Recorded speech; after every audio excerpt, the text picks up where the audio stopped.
अजब कुमारी नाम की एक गोपी थी, एक राजकन्या थी। उसने जब ठाकुर जी को देखा तो ठाकुर जी को देख करके उसका बहुत मन आ गया ठाकुर जी पे। ठाकुर जी के आगे चौसर का खेल खेलती थी। भैया बाबा ने धीरे धीरे बोल रहे हो तो चौसर का खेल वो खेलती थी। सब लोग इधर देखो, इधर देखो, इधर देखो। ठाकुर जी को चौसर खिलाती थी, लेकिन वो इतनी निपुण थी चौसर खेलने में कि उससे कोई जीत नहीं सकता था।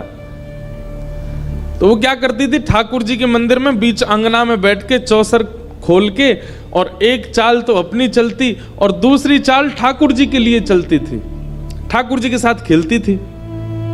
आप लोग भी खेला करो कभी कभी अपने ठाकुर जी के आगे कोई बढ़िया खेल जो ठाकुर जी खेल सकें, वो सामने पधरा करके एक चाल अपनी चलो और ईमानदारी से फिर दूसरी चाल ठाकुर जी की चलो।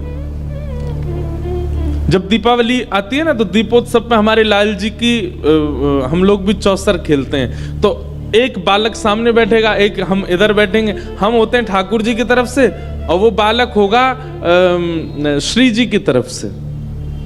फिर दोनों खेलते हैं और ये निश्चित ही होता है कि श्री जी ही जीतती हैं। जो श्री जी पक्ष का होगा वही जीतेगा।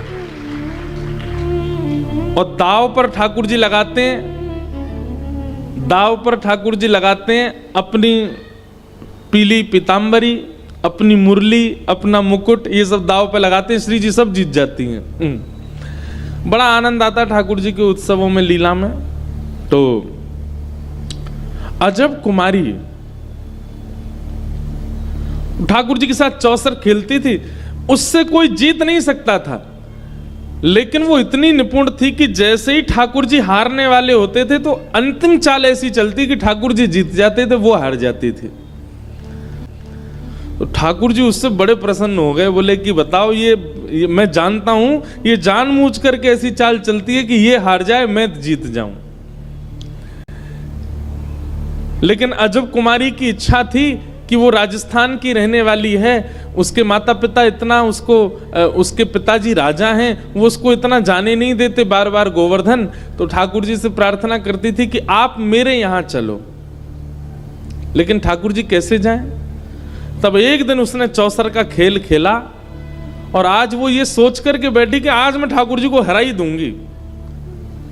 सब मंदिर के वैष्णव जन खड़े होकर के देखते थे और सब कहते थे, बोले लाल जी जीतेंगे, ये तो हारेगी। लेकिन आज उसने ऐसा खेल खेला, ऐसा खेल खेला, ठाकुर जी सारे दाव हार गए, अंतिम दाव बचा था। आज वो ऐसे चौसर चल रही थी कि सारे दाव उसके पक्ष में आ रहे थे, ठाकुर जी हार रहे थे। महाराज उसके खेल के भाव से अंदर विराज रहे मंदिर में श्रीनाथ जी के मस्तक पर पसीना आने लगा कि ठाकुर जी बोले मैं हार रहा हूं आज। ठाकुर जी इतने व्याकुल हो गए कि व्याकुल होकर के उन्होंने अजब कुमारी से मनी मन कहा कि आज और जिता दे, तू जो कहेगी सो दूंगा। तो अजब कुमारी बोली मैं नहीं जिताऊंगी, रोज जिता देती हूं, आज तो आप हारोगे और पूरे विश्व को दिखागा कि आप मुझसे हार गए।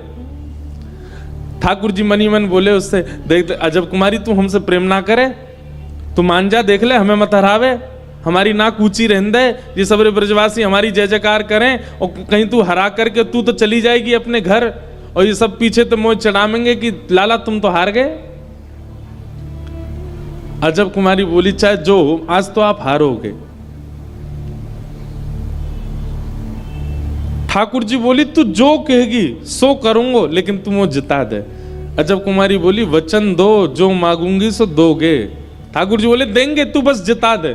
अजब कुमारी ने जिता दिया ठाकुर जी को, सब जगह जय जयकार हो गई, बोले हमारो लाला जीत गयो, गिरधर लाल की जय, गोवर्धन नाथ की जय।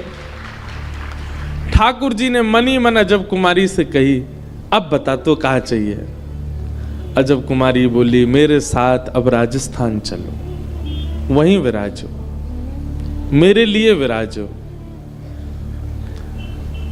ठाकुर जी स्तब्ध हो गए, बोले मैं अपने प्राण से प्यारे ब्रज को छोड़ के कैसे जाऊं, इसी कलिकाल की घटना है।